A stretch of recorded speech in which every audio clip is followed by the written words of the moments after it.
Tantra kang wicaksana sedasa kiblat iku kang tanpa kinira pasamuan bodhisattva kang moho karuna saha para dakini ugi dharma pala.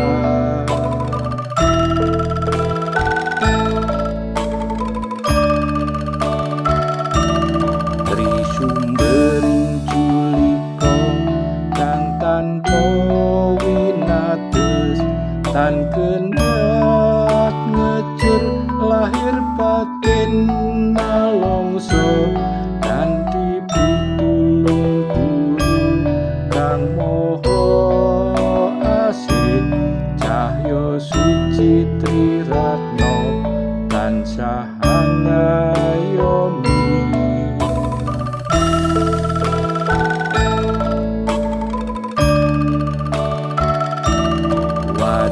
Papan mangayom dewa lan manungsa paring nugroho sila